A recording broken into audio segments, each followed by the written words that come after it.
तो बच्चों इस वीडियो में डिस्कस करेंगे class 7 subject Hindi mid term exam session 2023-24 last session के पेपर को।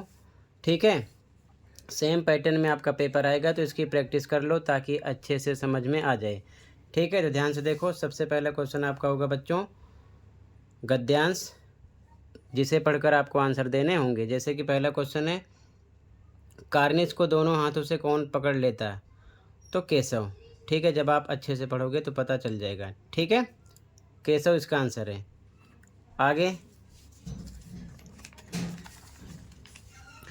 अगला क्वेश्चन है बच्चों, केशव को तकलीफ़ क्यों उठानी पड़ती? तो स्टूल के हिलने के कारण का ऑप्शन राइट है। ठीक है, इसके बाद में अगला क्वेश्चन काव्यांश होगा। ठीक है, इसे पढ़कर आपको अच्छे से आंसर देना होगा। तो सीधा क्वेश्चन पे हो। पहला क्वेश्चन, चिड़िया का स्वभाव कैसा है? तो संतोषी। ठीक है, अगला, चिड़िया रुचि से रस से क्या खा लेती है? तो अन्न के दाने, गा ऑप्शन हो जाएगा। थर्ड क्वेश्चन व्याकरणिक प्रश्न होगा। जैसे कि पहला क्वेश्चन है, पेड़ पर नीला मोर बैठा है, वाक्य में विशेषण शब्द। तो विशेषण किसे कहते हैं? जो संज्ञा और सर्वनाम की विशेषता बताते हैं। तो क्या हो जाएगा? नीला। ठीक है, मोर कैसा है? नीला है। ठीक है, आगे, क्या तुम विद्यालय गए थे? वाक्य के अंत में उचित विराम चिन्ह लगेगा। तो क्या से स्टार्ट है? क्वेश्चन मार्क आएगा। हिंदी में बोलते हैं प्रश्नवाचक या प्रश्न चिन्ह। ठीक है, घा ऑप्शन हो जाएगा। अगला क्वेश्चन, छत पर कोई है, वाक्य में सर्वनाम शब्द है। सर्वनाम किसे कहते हैं? जो संज्ञा के स्थान पर प्रयोग होते हैं। जैसे मैं, हम, तुम। तो यहाँ पर क्या हो जाएगा? कोई। ठीक है, अगला, कवि शब्द का स्त्रीलिंग शब्द होगा तो क्या होगा? कवित्री। ठीक है, ध्यान रखना।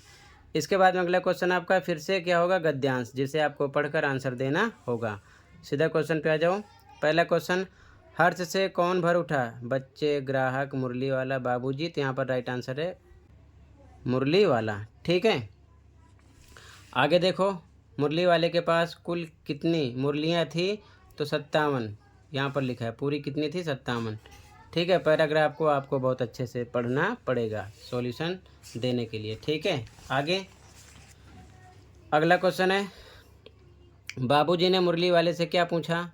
तो क्या पूछा था? मुरली का दाम। ठीक है, देर से आने का कारण ये नहीं पूछा था। मुरली वाले के हर्ष का कारण ये भी नहीं पूछा। मुरली सस्ते में बेचने के कारण ये भी नहीं पूछा। ठीक है, यहाँ पर आपका का ऑप्शन हो गया। अगला, मुरली वाला सभी को मुरली कितने पैसे के हिसाब से दे रहा था या देता था? तो 3 पैसे के हिसाब से। ठीक है, इसका आंसर है। अगला पांचवा क्वेश्चन काव्यांश है। ठीक है, ध्यान से पढ़कर आंसर देना है। सीधा क्वेश्चन पे आ जाओ। पहला क्वेश्चन है बच्चों,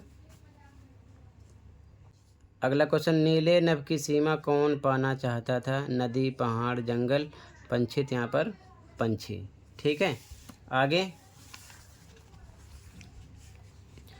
तारक अनार के दाने का भावार्थ है? तो तारे रूपी अनार के दाने, ये आंसर हो जाएगा। अगला, उपर्युक्त पंक्तियों में पंछियों की क्या इच्छा है? तो क्षितिज से मिलने की। बाकी पिंजरे में रहकर आराम करने की बिल्कुल नहीं, पेड़ पर बैठने की बिल्कुल नहीं, पंखों की देखभाल करने की बिल्कुल नहीं। ठीक है, अगला, क्षितिज को कैसा बताया गया है? तो सीमाहीन। ठीक है, सीमित ये भी गलत, सीमायुक्त ये भी गलत, सीमाओं में बंधा हुआ ये भी गलत। ठीक है, अगला क्वेश्चन 6, निम्नलिखित बहुविकल्पीय प्रश्नों के सर्वाधिक उपयुक्त विकल्प चुनकर लिखिए। पहला क्वेश्चन, रोहिणी को मुरली वाले के स्वर से किसका स्मरण हो आया? तो खिलौने वाले का। ठीक है, अपने पति विजय बाबू का ये गलत है, दादी अम्मों का ये भी गलत है, अपने बच्चों का ये भी गलत है। अगला, पापा खो गए, पाठ में वर्णित घटनाएं किस समय घटित हो रही थी? संध्या के समय नहीं, प्रातःकाल में नहीं, दोपहर में नहीं, रात के समय। ये राइट है। ठीक है, अगला, निम्नलिखित बहुविकल्पीय प्रश्नों के सर्वाधिक उपयुक्त विकल्प चुनकर लिखिए। पंछियों के पंख कैसे हैं? कठोर, बड़े, छोटे, पुलकित। तो पुलकित हैं। ठीक है, क्लियर है। क्वेश्चन आंसर भी आपको अच्छे से पढ़ना पड़ेगा इनके आंसर देने के लिए, ध्यान रखना। अगला क्वेश्चन, कठपुतली किससे मुक्त होना चाहती है? दूसरी कठपुतलियों से, बंधन से, इच्छाओं से या फिर अपने मन के छंदों से, तो बंधन से। ठीक है, ये आंसर राइट हो जाएगा। अगला, निम्नलिखित व्याकरणिक प्रश्नों के उत्तर लिखिए। पहला, द्वंद्व समास का एक उदाहरण है दिन रात लिखो, चाहे लिखो माता पिता, इस प्रकार से। ठीक है, चाहे सुबह शाम लिख सकते हो। अगला, मुझे विद्यालय जाना है, वाक्य में रेखांकित सर्वनाम शब्द मुझे का भेद है, तो ये कैसा है? पुरुषवाचक सर्वनाम है। ठीक है, ये इसका आंसर है। अगला, सोना यानी सोन शब्द से एक नए शब्द का निर्माण करें, तो सोनाक्षी या फिर सोन पापड़ी। ठीक है, कोई एक लिखना था।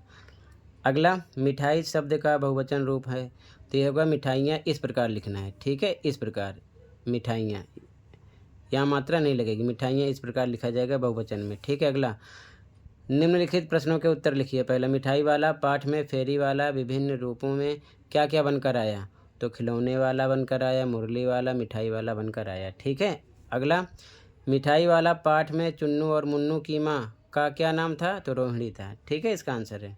अगला, पापा खो गए पाठ में चोरी चोरी चिट्ठियाँ कौन सा पात्र पढ़ता था, तो लेटर बॉक्स। ठीक है ना, लेटर बॉक्स, ये इसका आंसर हो जाएगा। अगला, पापा खो गए पाठ में सिनेमा के पोस्टर पर किसकी आकृति बनी हुई थी, तो नाचने वाली की। ठीक है, नाचने वाली की इसका आंसर हो जाएगा।